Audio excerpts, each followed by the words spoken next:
আল্লাহ নবী সাল্লাল্লাহু আলাইহি সাল্লাম কাবায় ঢুকতে চাইলেন, কিন্তু নেতারা অনুমতি দিল না। কাবার চাবি যার তালা মারা ছিল, কাবার চাবি যার কাছে ছিল তার নাম হলো ওসমান ইবনে তালাহা। কি নাম? ওসমান রাদিয়াল্লাহু তাআলা রাসূলের একজন সাহাবী। এ ওসমান সে ওসমান না, আর একজন ওসমান। নাম কি বললাম? ওসমান ইবনে। এনার কাছে থাকতো কাবার চাবি।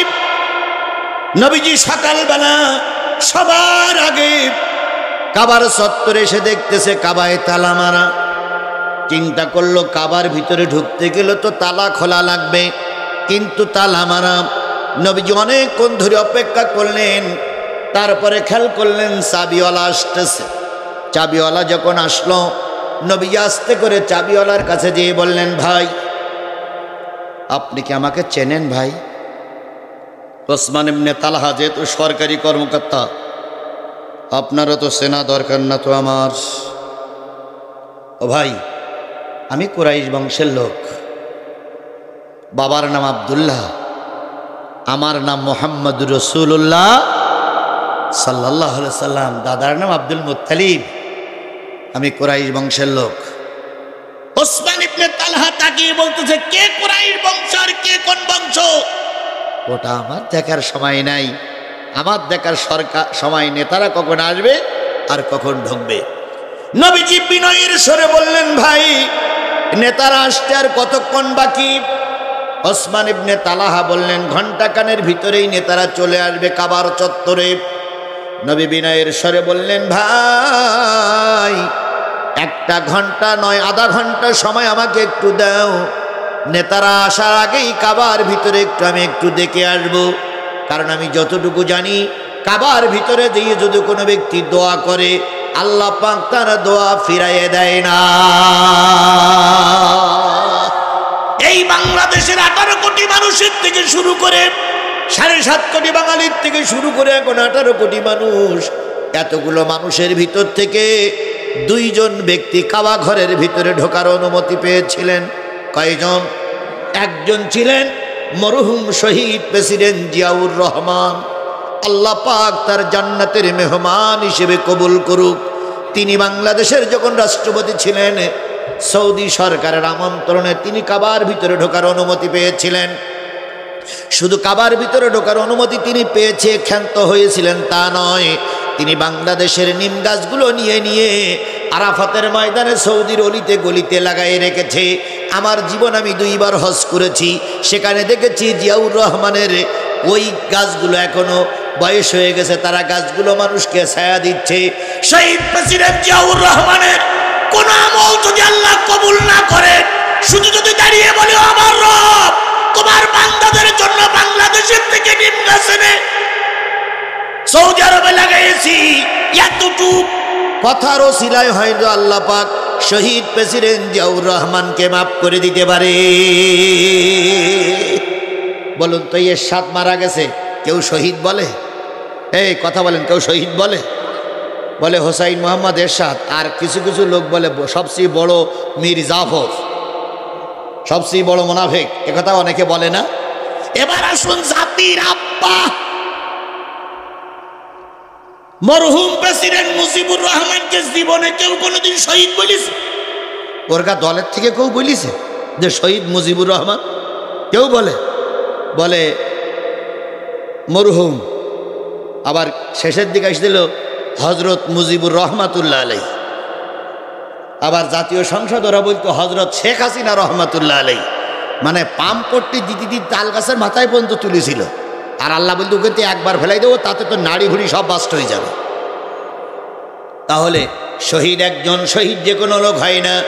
এই শহীদ প্রেসিডেন্ট জিয়াউর রহমান কাবা ঢোকার অনুমতি পেয়েছিলেন, আর একজন অনুমতি পেয়েছিলেন, তিনি আর কেউ নয়, বিশ্ব মুফাসসির কোরআন, আলেমদের মাথার মুকুট, তাফসীর জগতের শিরোমণি, আমাদের সকলের হৃদয়ের স্পন্দন, 18 কোটি মানুষ নয়, গোটা বিশ্বের সকল মানুষের কাছে পরিচিত মুখ, আল্লামা দেলোয়ার হোসেন সাঈদী। তিনিও কাবার ভিতরে ঢোকার অনুমতি পেয়েছিলেন। তাহলে কাবার ভিতরে যে কোনো লোক ঢুকতে পারে না, যাদের মর্যাদা বেশি আল্লাহ তাদের ঢুকায়। কথা বলেন ঠিক না বেটি? আমার ভাইয়েরা, নবীও কাবার ভিতরে ঢুকবেন, কিন্তু ছাগলের 3 নম্বর বাচ্চা ঢুকতে দেবে। ওসমান ইবনে তালহা ছাগলের কয় নম্বর বাচ্চা? 3 নম্বর বাচ্চা। ছাগলের 3 নম্বর বাচ্চা বোঝেন? বলুন তো, আপনাদের চর এলাকায় ছাগল গরু আছে না নাই? ছাগলের সাধারণত বাচ্চা হয় কয়টা? 2টা। যদি ঘটনাক্রমে 3টা হয়, তাহলে 2টা খায়, আর একটা এদিকে ঢুস মারে, ওদিকে ঢুস মারে। মা ছাগল যখন মাঠের থেকে এসে যখন বলে ম্যা, ওরা 3জন খায় প্যা। এইবার এসে ছাগলের 2 বাচ্চা ধরলে আরেকটা কি করে? এদিক ঠেলে, ওদিক ঠেলে। শেষ পর্যন্ত মা যখন একটু ঠ্যাং উঁচু করে লাথি মেরে ছেড়ে দেয়, তখন ও যে 2টো খাইছে ও 2টো মুখ মশে, আর এটা তার মানে এটা বুঝো যে আমিও খাইছি। আসলে এর কপালে কি জোটে? এর কপালে কি জোটে? আমাদের এই আওয়ামী লীগ সরকারের আমলে কিছু ছাগলের 3 নম্বর বাচ্চা ছিল। এরাই কখনো বিএনপি, কখনো আওয়ামী লীগ, কখনো জামাত। কথা বলেন ঠিক না বেটি? এরা কখনো দলের উপকারের জন্য আসে না, এরা দলের ধ্বংস করার জন্য আসে। এখন আওয়ামী লীগ চলে গেছে, আওয়ামী লীগের চাষ পাচ্ছে না। কিছু কিছু নেতা কর্মী বিএনপি জামাতের ভিতরে ঢুকে 2 দলের দুর্নাম রটাচ্ছে। কথা বলেন, কথা বলেন, কথা বলেন। এই জন্য জামাত এবং বিএনপিকে সচেতন হতে হবে। এই ছাগলের 3 নম্বর বাচ্চারে দলে জায়গা দেওয়া যাবে না, যাবে না, যাবে। আর ভাইরা, নবী কোথায় ঢুকবেন, কিন্তু বাধা দিচ্ছে ছাগলের কয় নম্বর বাচ্চা? আল্লাহ নবী বললেন, ওসমান ইবনে তালহা, সামান্য একটু সময় আমাকে দাও, আমি কাবার ভিতরে যাব আর আসবো। ওসমান ইবনে তালহা বললেন, হবে না, হবে না, হবে না। নবীজি ব্যথা পাইলেন, কিন্তু ভেঙে পড়লেন না, কারণ বিপদে পড়ে ভেঙে পড়লে কখনো বিজয় অর্জন করা যায় না। আল্লাহ নবী বললেন, একটু সময় তুমি আমাকে দিলে না? কয় না, না, হবে না। নবীজি ব্যথা পাইলেন, কিন্তু ভেঙে পড়লেন না। কিছুক্ষণ পরে আবুল আহাব আসলো। আবুল আহাব রসুলের আপন চাচা না চাচাতো চাচা? আপন চাচা। আবুল আহাবের হাতখানা ধরে বললেন, চাচা, কাবার ভিতরে সবাই ঢোকার অনুমতি পায়, আমাকে একটু অনুমতি দেন। আবুল আহাব হুমকি ধুমকি দিয়ে বলল, না না, তোমাকে কাবায় ঢুকতে দেওয়া হবে না। আবু জেহেল আসলো, কাপড় যখন খুলে একবার সব যখন খুলে ফেলে, নবীজি চোখ বন্ধ করে যেয়ে বললেন, চাচা, আমাকে একটু সুযোগ করে দেন। আবু জেহেল হুঙ্কার দিল, যাওয়া যাবে না। আবু সুফিয়ান হুঙ্কার দিল, যাওয়া যাবে না। সন্ধ্যা পর্যন্ত আল্লাহর নবী বসে বসে কাঁদতেছেন আর বলতেছেন, আল্লাহ, ওরাও হেরেমের মানুষ, আমিও হেরেমের মানুষ, ওরাও মক্কার মানুষ, আমিও মক্কার মানুষ। ওরা ঢোকার অনুমতি পায়, কিন্তু আমি এমন একজন অভাগা, আমাকে তোমার ঘরে ঢুকতে অনুমতি দেয় না। ও মালিক, আমার বাবা নাই, কিন্তু আমার চাচারা অনুমতি দিচ্ছে না। আমার আর একটা ভাই নাই, আমি বড় অসহায়। আল্লাহ নবীজির চোখের পানি কবুল করে বললেন, দোস্ত, নিরাশ হয় না, একদিন কাবার চাবি তোমার হাতের ভিতরে আসবে। আল্লামা সাঈদী মৃত্যুর আগে সাংবাদিকদের বলে গিয়েছিলেন, আমি মৃত্যুবরণ করছি, দুঃখ নাই, কিন্তু আমার মনে বলে একদিন এদেশ কোরআনের দেশ হয়ে যাবে। ও আমার নিম্ন অঞ্চলের বাগার মুসলমানেরা, আমিও সারা দেশ সফর করে যা দেখতেছি, সারা দেশ সফর করে আমার যা আইডিয়া হয়েছে, খুব তাড়াতাড়ি জাতীয় সংসদে যারা যাবে তারা সব কোরআনওয়ালা। আমার বিশ্বাস খুব তাড়াতাড়ি আমার এই সোনার দেশটা কোরআনের দেশ হয়ে যাবে। আল্লাহ সেই দিনটা আমাদের দেখার তৌফিক দান করুক। সকলে মিলে বলুন আমিন। নবীজি সন্ধ্যা পর্যন্ত বসে থাকলেন। কোন সূরার কোন আয়াতের আলোচনা চলছে? সূরা নেসার কয় নম্বর আয়াত? 58 নম্বর। আমি ওখানেই যাব। যদি কোনো আলেম ওলামা থেকে থাকেন এর ভিতরে নিশ্চয়ই আছেন, দয়া করে আগের থেকে আমার ভুল ধরার চেষ্টা করবেন না। আমি কিন্তু প্রেক্ষাপট বা শানে নজুল বলতেছি। প্রেক্ষাপট বা শানে নজুল ছাড়া আয়াত বোঝা যায় না। প্রেক্ষাপট শানে নজুল বলে ঠিক আমি ওই জায়গায় যাব, যদি না যাই মাহফিলের পরে আপনার শোনার বোঝাপড়া হবে। তার আগে দয়া করে সমালোচনা করেন না, আগে জিনিসটা বোঝার জন্য চেষ্টা করেন।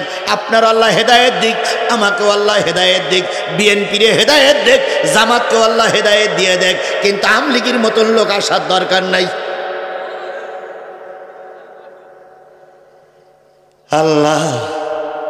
আচ্ছা, ওদেরকে হেদায়েত দিতে, জি আপনাদের কথা শুনে ওদের জন্য দোয়া করে দিলাম। আল্লাহ নবী দোয়া করেছিল, কিন্তু আব্দুল্লাহ বিন উবাইর জন্য দোয়া কবুল হয়নি। আমাদের দোয়া করার অধিকার আছে, কিন্তু কবুল করবে কিনা ওটা মালিকের ব্যাপার। কি করেন বিএনপি নেতা? জি, কবুল করবে কিনা ওটা মালিকের ব্যাপার, ওটা আপনার আমার ব্যাপার। আমরা দোয়া করতে পারি। আমার ভাইয়েরা, আল্লাহ নবী সাল্লাল্লাহু আলাইহি সাল্লাম সন্ধ্যা পর্যন্ত থাকলেন। নেতারা সব বেরিয়ে কাপড় পরে চলে গেল। এবার চাবি যার কাছে আছে তার নাম কি? ওসমান ইবনে তালাহা। আবু তালাহা না, ওসমান ইবনে তালাহা। তালাহা যখন তালা বন্ধ করে, নবীজি পিছনে যেয়ে বললেন, ভাই এখন তো সবাই চলে গেছে, তুমি আর আমি ছাড়া কেউ নাই। রাতের আধার নেমে আসবে। মক্কা ঘরটা এমন জায়গায় তখন ছিল, রাতের আধার নেমে আসলে আশপাশে কেউ যেত না, সারা রাত পাশে কেউ থাকতো না। সুতরাং এখন আধার নেমে আসবে, আমাকে একটু কাবার ভিতরে ঢুকতে দাও। ওসমান ইবনে তালাহা আগের মতন কথা বললেন, তোমার মতন তোমার মতন তোমার মতন তোমার মতন একজন অধম ব্যক্তি, তোমার মতন একজন নিচু ক্লাসের মানুষ কাবায় ঢুকতে পারবে না। এই কথা শুনে নবীর খারাপ লেগেছিল না লাগেনি? আল্লাহর নবী চোখ বন্ধ করে কাঁদলেন আর বললেন, মালিক শুধু কালেমার দাওয়াত দেওয়ার কারণে ওরা যাচ্ছে তাই বলে, তুমি আমার সহায় থেকে কোনো দুঃখ নাই।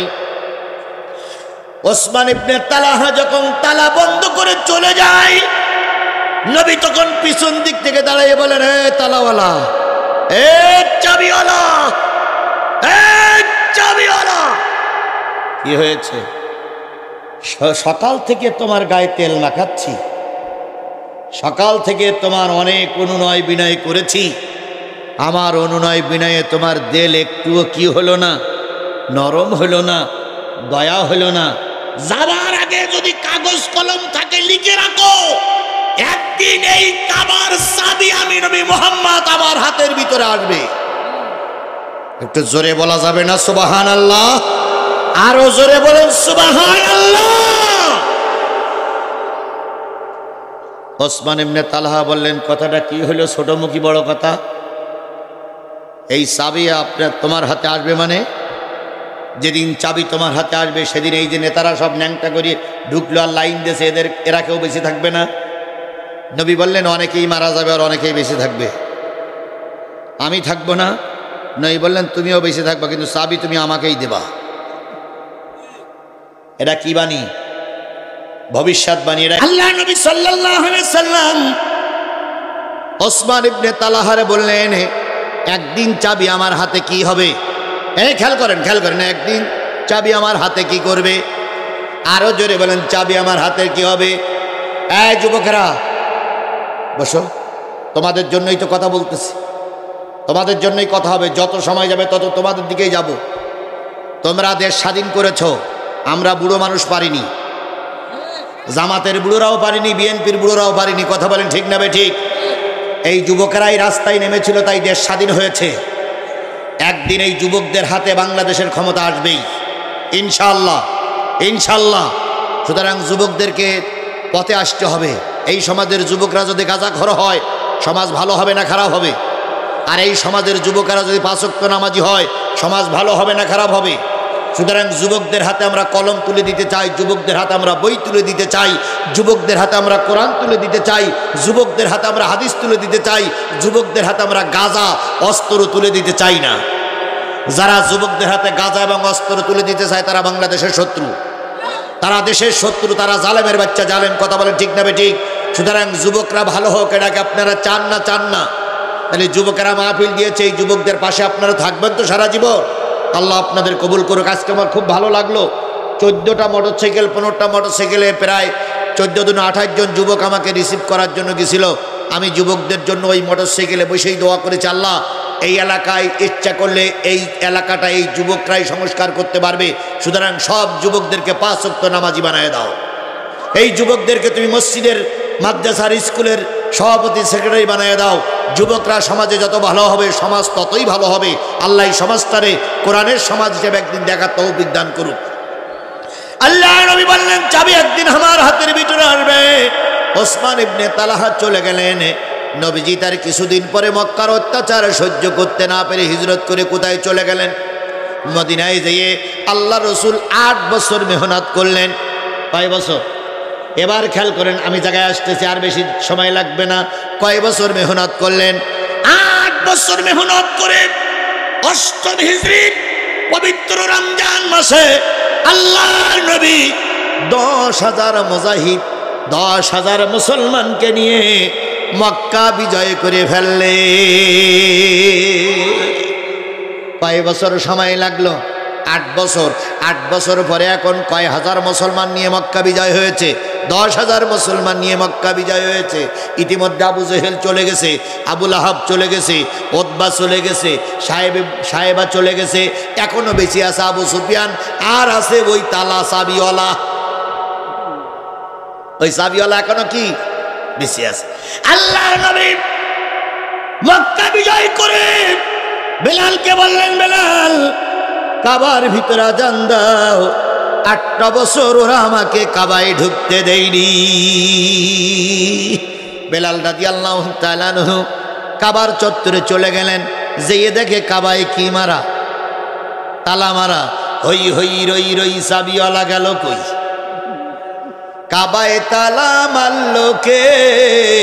সে যে এক চাবিওয়ালা, চাবিওয়ালা। আরে কাবায় তালা মারলো কে? সে যে এক চাবিওয়ালা, চাবিওয়ালা। বাবা খেয়াল করি আমার ভাইরা, তালা মারা কাবায় নবীর পিছনে কয় হাজার? কথা বলবেন ভাগের বাচ্চার মতন, নবীর পিছনে কয় হাজার? আল্লাহ নবী বললেন, বেলাল ইয়া রাসূলুল্লাহ এখনো তালা মারা। কয় চাবিওয়ালা কোন দিক? খোঁজো দিন। খুঁজে টুজে পাওয়া যাচ্ছে না। কতক্ষণ সময় লাগতো?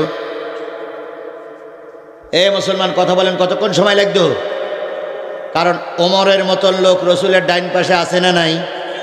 আলীর মতন লোক রসুলের বাম পাশে আছে না নাই? খাইবারের যুদ্ধ, আলীর ঢাল ভেঙে গেছে, তো চিন্তা করলো ঢাল ছাড়া তো যুদ্ধ করা যায় না, এখন ঢাল পাই কই? তো খাইবারের যে দুর্গ ছিল সেই দুর্গর কপট ধরি হজরত আলী বাম হাতে টান দিয়েছে। টান দিলি সেই কপট দরজার বাইল খুলে আলীর হাতের ঢাল হয়ে গেছে। হাদিস শরীফে পাওয়া যায় এক কান কপটের ওজন ছিল 18 মণ। তাহলে 18 মণ কপট বাম হাত দিয়ে টান দিয়ে কি করেছে? সেই আলী পাশে বসা আছে, আলীর যদি একবার বলে আলী তালা মারা, তালাটা ভাঙ, বলেন তো কয় মিনিট সময় লাগতো? ও টান দিত কাবার দরজা পর্যন্ত ছাড়িয়ে আসতো। কিন্তু আল্লাহ নবী বললেন না, তালা ভাঙা সন্ত্রাসী কাজ, তালা ভাঙা জঙ্গির কাজ। ইসলাম কখনো জঙ্গিতে বিশ্বাস করে না। আর আমরা 20টা মামলা খালাম, সব জঙ্গি মামলা। আমারে বানাই দেওয়া হইল জঙ্গি। আপনি আফগানের মুজাহিদ, আমি জিহাদি লিখে দেয় আফগানের মুজাহিদ। কত জঙ্গি মামলা আমাদের সাজানো হলো। আল্লাহর কসম আমরা জঙ্গি নই। আল্লাহ নই বললেন তালা ভাঙা যাবে না, চাবিওয়ালারে খোঁজো। চাবিওয়ালারা খুঁজে খুঁজে খুঁজে খুঁজে পাওয়া গেল না। এদিকে আসরের সালাতের টাইম চলে যাচ্ছে। নবী বললেন এক কাজ করো বেলাল, ছাদের পরে উঠে আজান দাও। বেলালকে সবাই মিলে ছাদের পরে তুলে দেওয়া হলো। এখানে যতগুলো লোক আছেন হজ করেছেন কারা কারা একটু হাত তোলেন তো। হাজি সাহেব একজন আমার আলমগীর ভাই আর নেই। এবার উনি জানে, আমরা জানি। মক্কা ঘরে যারা নামাজ পড়তে যায়, বলুন তো কেবলার কোনো ঠিক ঠিকানা আছে? কাবার চারিপাশে ধরে যারা নামাজ পড়বে, যেদিক ফিরে যে নামাজ পড়বে সেটাই তার কেবলা। বেলাল উঠে আজান দিলেন। বেলাল আজান দিচ্ছে আল্লাহু আকবার, আল্লাহু আকবার, আশহাদু আল্লা ইলাহা ইল্লাল্লাহ,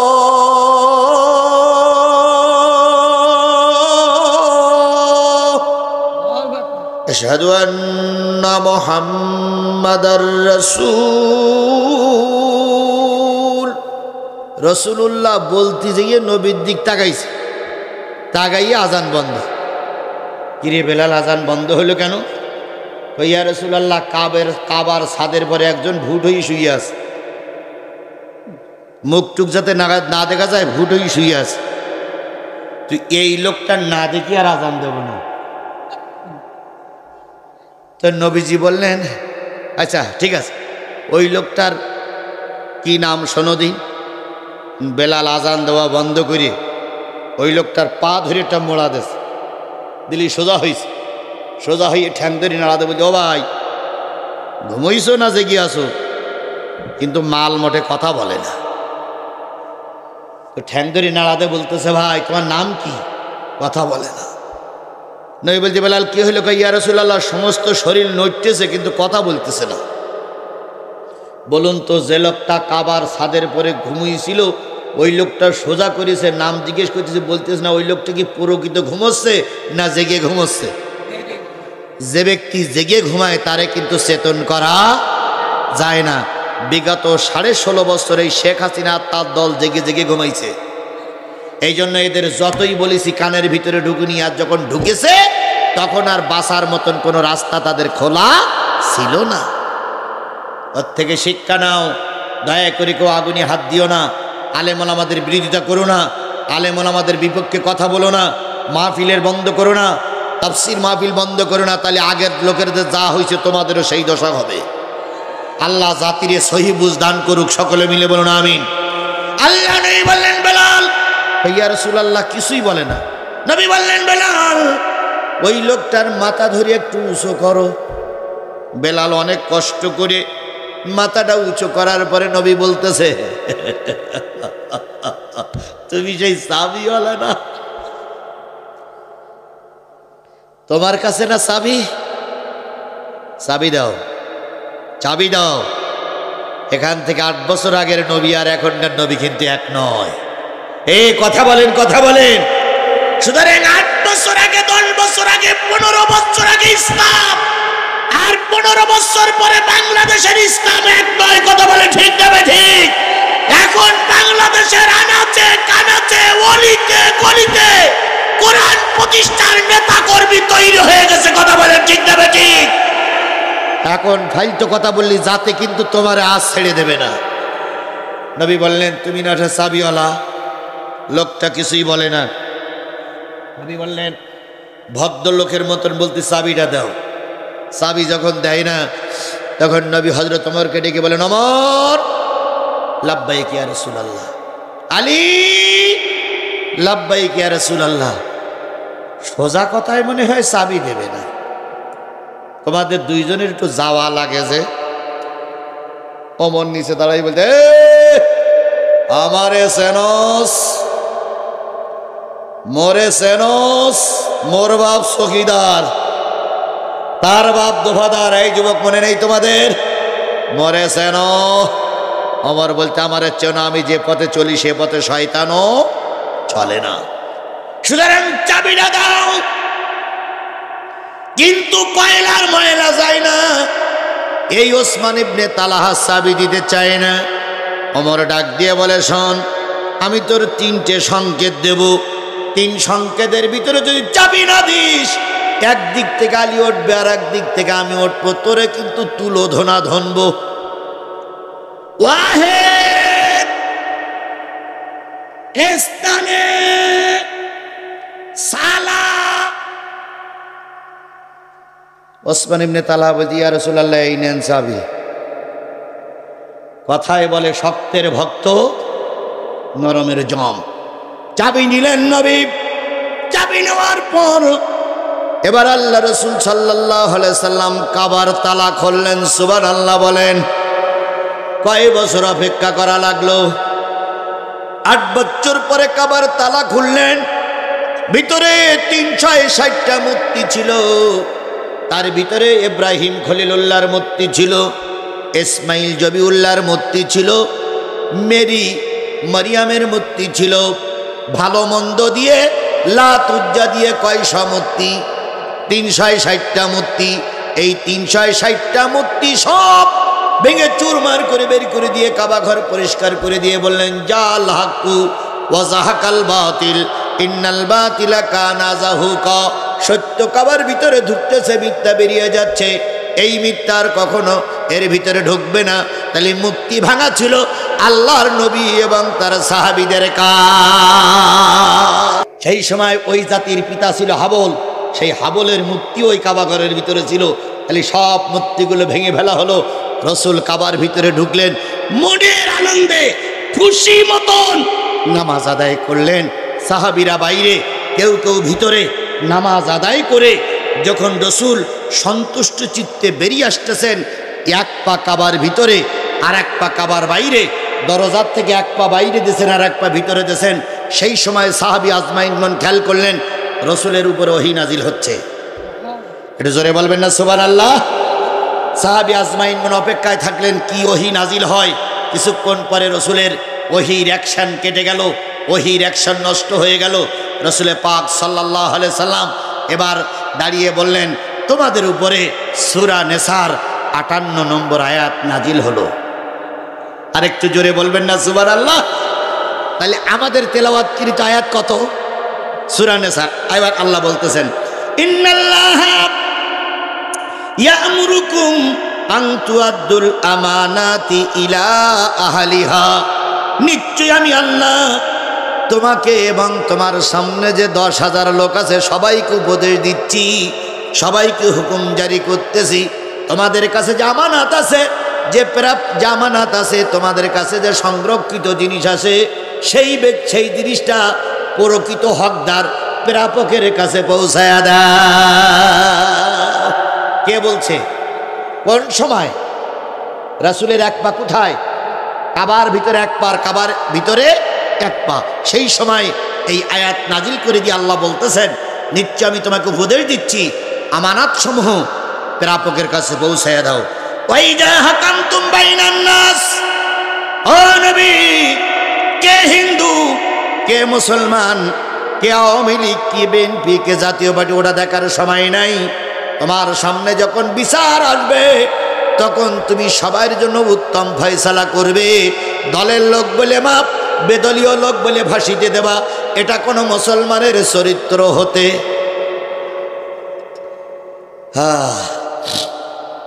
ইন্নাল্লাহা নি'মা ইয়াযিকুম বিহি, নিশ্চয় আল্লাহ পাক এই ওয়াজ তোমার এবং তোমার 10,000 লোক সামনে আছে, তোমাদেরকে করে শোনানো হচ্ছে যাতে করে তোমরা শোনো এবং বোঝো। তাহলে তাই যদি হয়, আমি আপনার সামনে কোরআনের আয়াত নাজিল করা সেই আয়াত পড়লাম, আমার সামনে আপনারা 2,000 কি 3,000 লোক আছেন, এই 3,000 লোকের জন্য এই নসিহত। কথা ঠিক না বে ঠিক? আরো জোরে বলেন কথা ঠিক না বে ঠিক? তাহলে আল্লাহ বললেন আমানাত তার প্রাপকের কাছে পৌঁছায় দাও। আমানাত মানে হলো জিম্মাদারি, আমানাত মানে হলো সংরক্ষণ, আমানাত মানে হলো হেফাজত। আমার এই চশমাটা বিএনপির নেতার কাছে দিয়ে বললাম, নেতা আপনার পার্টি যেহেতু সামনে ক্ষমতায় যাবার জন্য একেবারে রেডি, একেবারে রেডি, কারণ কিছু কিছু সময় বলতেছে আমরাই ক্ষমতায়, আমরাই ক্ষমতায়, আমরা। তার মানে শুধু একবার বলতেছে না, বলতেছে এবারও আমরা যাব, সামনের বারও আমরা যাব। আমরাও মনে করতেছি বিএনপি ছাড়া আর যাবে কে?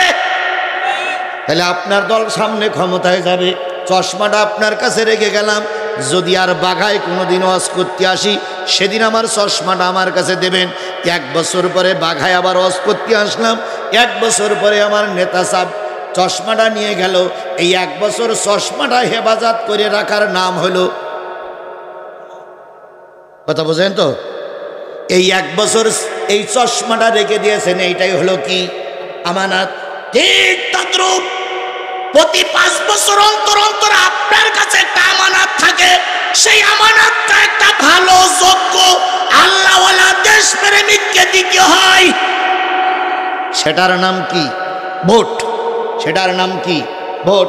আল্লাহ বলতেছেন যোগ্য, খোদাভীরু, দেশপ্রেমিক যাদের হাতে ক্ষমতা দিলে দেশ ভারতের কাছে বিক্রি, যাদের হাতে ক্ষমতা দিলে ধর্মের কোনো ক্ষতি হবে না, যাদের কাছে ক্ষমতা দিলি সব মেরে খাবে না, এরকম যোগ্য ব্যক্তিকে তোমার আমানাতটা দিয়ে দাও, যাতে করে ওই লোক ক্ষমতায় এসে দেশের উপকার করে। বলুন তো, জনাব মোহাম্মদ ইউনূস সাহেব, প্রফেসর ইউনূস সাহেব কয় মাস ক্ষমতায়? 8 মাস ক্ষমতায়। 8 মাসের ভিতরে পরিবর্তন দেশে এসেছে না আসেনি? এই কথা বলেন, এসেছে না আসেনি? তাহলে তাহলে দেশে যদি 8 মাস অনির্বাচিত সরকার বসে যদি ক্ষমতার পরিবর্তন করে, আর আমাদের দেশে যদি আল্লাহওয়ালা দেশপ্রেমিক কোন দল ক্ষমতায় যায়, তাহলে এর চাইতে বেশি পরিবর্তন হবে। কিন্তু আমরা দেখেছি দেশ স্বাধীনের পরে যারাই যায় তারাই খায়। আমি কথা কি মিথ্যা বলতেছি না সত্য বলতেছি? যারাই যায় তারাই খায়। তাই যে কম খাক আর বেশি খাক, মুরব্বী বলেন, খেয়েই গেছে। আমার দেশ সোনার দেশ হইতো যদি দেশটার সম্পদগুলো কাজে লাগানো যেত। সুতরাং আজকের এই মাহফিল থেকে সকলের কাছে উদাত্ত আহ্বান, আপনার কাছে সংরক্ষিত যে আমানাতটা আছে বিগত 15 বছরে আমরা প্রয়োগ করতে, বিগত 15 বছর আমরা ভোট দিতে পেরেছি? এই কথা বলেন, ভোট দিতে পেরেছি? আমরা ভোট দেইনি, কিন্তু ওরা 100% ভোটে পাস করেছে। কত পার্সেন্ট? ফুলের মালা পরিয়ে মঞ্চে দাঁড়িয়ে বলেছে, ভাইরা আমার, বোনেরা আমার, এবারের নির্বাচন একটা কঠিন নির্বাচন। এই নির্বাচনে জাতি আমাকে 100% ভোট দিয়ে পাস করাইছে। এই বক্তৃতা যখন করে তখন হাই স্কুলের বারান্দায় ছিল কুকুর শুয়ে। কুকুর হঠাৎ করে মাথা উঁচু করে বলছে, কোন নেতা বক্তৃতা করতেছ রে? গতকালকে ভোট হয়ে গেছে, একটা লোকও তো ভোট দিতে আসেনি, শুয়েছিলাম তা আমি। কথা বলেন, কথাটা ঠিক না বে ঠিক? কথা বলেন জাতি, কথা ঠিক না বে ঠিক? সুতরাং আগামী নির্বাচনে কোন সাল ভোট বাংলাদেশে মারা চলবে না। তাহলে আমার ভোট আমি দেব যাকে খুশি। এটা একটা পবিত্র কোরআনের আমানত। লেখা দেখবেন প্রতিটা ভোট কেন্দ্রে লেখা থাকে ভোট একটা পবিত্র আমানত, এটা কোরআনের শব্দ। সুতরাং আগামী নির্বাচনে এই প্রত্যন্ত অঞ্চল মানুষের কাছে আহ্বান জানাই, আমরা সবাই দেশপ্রেমিক, আল্লাহওয়ালা, কোরআনওয়ালা, দেশের কাজ যারা করবে এই নেতাদের পক্ষে থাকব। রাজি তো সবাই? কার পক্ষে থাকবেন তা আমি বলে দেব না, কারণ ওটা বললেই পর আমার রাজনীতি হয়ে যাবে। তবে আমি যেহেতু একটা দেশপ্রেমিক লোক, দেশপ্রেমিকের পক্ষে থাকব। সেটা কোন লোক সেটা আপনারাই বেছে নেবেন, পারবেন না ইনশাল্লাহ। এরপরেও কিছু লোক কি বলবে জানেন, হুজুর সব কিছু বললেন, তার নামটা একটু বললেন না। ও ভাই, সব বোঝো আর এতটুক বোঝো না? সব বোঝো আর এতটুক বোঝো না? না, সবই মুরব্বি বলে সবই বুঝি, কিন্তু বলা যায় না। আমার সাতক্ষীরার একটা ভাষা আছে, সব করা যায় কিন্তু ভাসুরির নাম ধরা যায় না। ভাসুর বোঝেন তো আপনারা? ভাসুরির নাম ধরা যায় না। এই জন্য ভাসুরির নাম আমি ধরতে এখানে আসিনি, কারণ আমাকে কোনো পার্টি এখানে দাওয়াত করে নিয়ে আসিনি। আমাকে এখানে দাওয়াত করে নিয়েছি একদল যুবকেরা কিসের কথা বলার জন্য। তাহলে আমি কোরআনের কথা বলবো, কোনো দলের কথা, পার্টির কথা আমার মুখ দিয়ে না আসাটাই ভালো। তাহলে আমরা নিশ্চয় আগামীতে আমার পবিত্র আমানত চাই, যে লোককে দিলে দেশের উপকার হয়, দশের উপকার হয়, দেশ শান্তিতে থাকতে পারে, এরকম একটা লোক বেছে দিতে পারবো না ইনশাল্লাহ? ইনশাল্লাহ পারবো না। আমার ভাইরা, আল্লাহ আমাদেরকে ওই পথে কবুল করুক। আল্লাহ রসুল বলেছেন, যে ব্যক্তি তার আমানত যোগ্য জায়গায় না দেয় তার ঈমান নাই। লা ঈমানা ইল্লা মা আমানাত লাহু। ওই ব্যক্তির ঈমান নাই যার আমানত যোগ্য জায়গায় না দেয়। ওই ব্যক্তির নামাজ নাই যার পবিত্রতা নাই, আর ওই ব্যক্তির ধর্ম নাই যার নামাজ নাই। সুতরাং আগামী দিনে যতদিন আমরা বেঁচে আছি 5 ওয়াক্ত নামাজ পড়ে কোরআন হাদিস মেনে চলবো, কোরআন হাদিস মেনে চলবো, 5 ওয়াক্ত নামাজ পড়বো, ধর্মের পক্ষে থাকবো। কারা কারা রাজি আছেন? 2 হাত উঁচু করে আল্লাহরে দেখান। আল্লাহ, আমি একজন গুনাহগার পাপী মানুষ, অনেক দূর থেকে ছুটে এসে তোমার বান্দাদেরকে তোমার পর্যন্ত পৌঁছাই দিয়ে গেলাম। দয়া করে আমাদের সবাইকে তুমি হেদায়েত নসিব করে দাও, আমাদের সবাইকে দেশপ্রেমিক বানিয়ে দাও, দেশের পক্ষে কাজ করার তৌফিক দাও। যারা দেশের শত্রু তাদের সঙ্গে না থেকে দেশপ্রেমিকদের সঙ্গে থাকার তৌফিক দিয়ে দাও। আল্লাহ আমাদের এই শপথের পরে মৃত্যুর আগ পর্যন্ত টিকে থাকার তৌফিক করে দাও। আল্লাহ আমাদের কবুল করুক, আল্লাহ আমাদের কবুল করুক, আল্লাহ আমাদের কবুল করুক। আল্লাহ নবী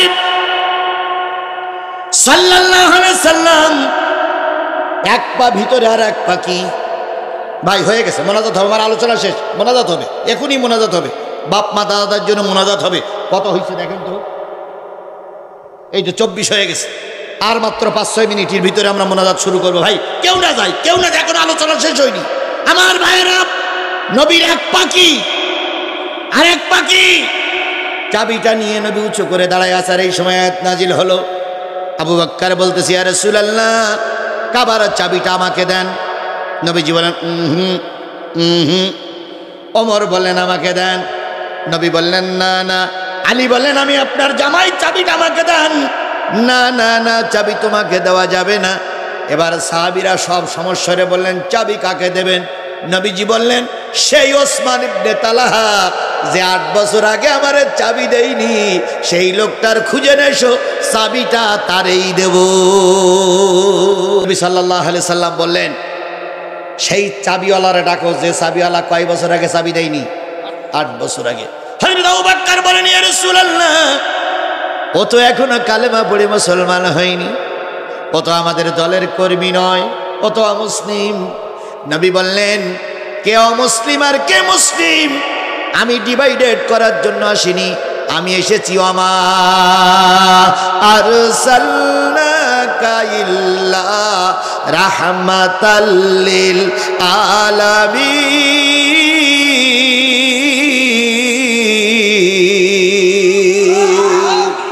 আমি এসেছি গোটা কুল কায়নাতের জন্য রহমত হয়ে, সুতরাং আমি এখন ওটা দেখবো না, খোঁজো সেই চাবিওয়ালার। এবার সবাই চাবিওয়ালার খুঁজতে শুরু করলো। আধা ঘন্টা সময় ধরে খোঁজে, চাবিওয়ালার পাওয়া যায় না। কাবার উপরে তালা কি বলে, ছাদের উপরের থেকে চাবি দিয়ে এসে টোপলা টুপলি বেঁধে নিয়ে পালাইছে। তালাহা কোথায় পালিয়েছে? নবী জিজ্ঞেস করলেন, আল্লাহ তালাহার কাছে তো চাবি দেবো, তার খুঁজে পাওয়া যায় না। জিবরিল আবার এসে বললেন, ওই যে দূরে একটা কি বলে বাবলা গাছ দেখা যায় পাহাড়ের পাদদেশে, ওই বাবলা গাছের গোড়ায় একটা গর্ত আছে, ওই গর্তের ভিতরে ওই শেখ হাসিনার উত্তরসূরি ওই বাবলা গাছের গোড়ায় পালাইয়াছে। এবার হযরত আলী আর সেই ওমর আবার গেছে গর্তের নিচে দাঁড়াই, বলতে, এই ওসমান ইবনে তালহা ভাই, চাবিওয়ালা নিচে নেমে এসো। ইঁদুর গর্তের মতন বের করে বলতেছে, হায় হায়, সেই দুইজন, অন্য লোক পাঠাতে পারিনি নবী। ভয়তে আবার মুখ টেনে নিয়েছে, যে গর্তের একেবারে খেজুর গাছের গোড়ায় যে আলী বলতেছে, কি বাহির হবা না হবা না? ও ভাই, তোমার কা দেখলি এমনি আমার ভয় লাগে। আর সেই দুজন এসে তোমরা চাবি নিতে, সেই দুজন যে এসে তোমরা আমার ডেকে নিয়ে চাবি তো দিছি, কয় তারপরে রসুল তোমাদের ডাকে। ওসমান ইবনে তালহা বলতেছে, রসুলের মুভমেন্ট কেমন দেখলে? আমি গেলি কি আমার কাটবে না মাফ করবে? তখন ওমর বলতেছে, তোমরা জীবনে যা ধারণা করেছো সে মানুষ আমার নবী নয়। এ সুবহানাল্লাহ বলবেন না? তোমরা যা ধারণা করেছো ও লোক আমার নবী নয়। কথা বলে ঠিক না ঠিক? তারপর ওসমান ইবনে তালহা বলতেছে, কোন মুখে কোন সাহস নিয়ে আমি যাব? তোমরা যদি একটু আমার পাশে থাকো। হযরত ওমর বলেন, চলো ভাই। ওসমান ইবনে তালহা আসলেন, ছাগলের মতন কাঁদতেছে। নবী বললেন, ভাই কেঁপো না, এই নাও চাবি। সুবহানাল্লাহ বলবেন না? সামনে কয় হাজার মুসলমান দাঁড়ানো, 10,000 মুসলমানের ভিতর থেকে আল্লাহ রব্বুল আলামিনের রাসূল বাছাই করতেছেন কাবার চাবি একজন কাকে? অমুসলিমকে। এই নাও চাবি। ওসমান ইবনে তালহা চাবিটা হাতে নিলেন, একটা চুমা দিলেন, বুকে ঠেকালেন, কপালে ঠেকায়ে রহমতের নবীর চেহারার দিকে তাকাই বিড় বিড় করে বলতেছে, কাবার মালিক, এতদিন জানতাম রসুল একজন খুনি, এতদিন জানতাম রসুল একজন বিরোধী দলের বিপক্ষের লোক, কিন্তু আজকে জানলাম, আমার চোখে দেখলাম এটা মানুষ নয়, ই আল্লাহর ফেরেশতার উপরে। চাবিটা নিয়ে যখন চলে যাচ্ছে, তার বিবেকে বারবার সাড়া দিচ্ছে, সেদিন কেন চাবি দেয়নি, সেদিন কেন নেতাদের কথা শুনে রসুলের সঙ্গে খারাপ আচরণ করেছিলাম, নিশ্চয়ই কাজটা আমার ঠিক হয়নি। এবার আবার ব্যাগে দাঁড়ায় বলতেছি, ইয়া রাসূলুল্লাহ, সেদিনের কথাগুলো আমার মনের ভিতরে ডুকরে ডুকরে উঠতেছে, তাড়া দিচ্ছে। তাই আমি সবার সামনে, 10,000 মানুষের সামনে ঘোষণা দিলাম, আপনার দলের কর্মী হয়ে গেলাম। আমি এখনই কালেমা পড়ে নিলাম, লা ইলাহা ইল্লাল্লাহু মুহাম্মাদুর রাসূলুল্লাহ।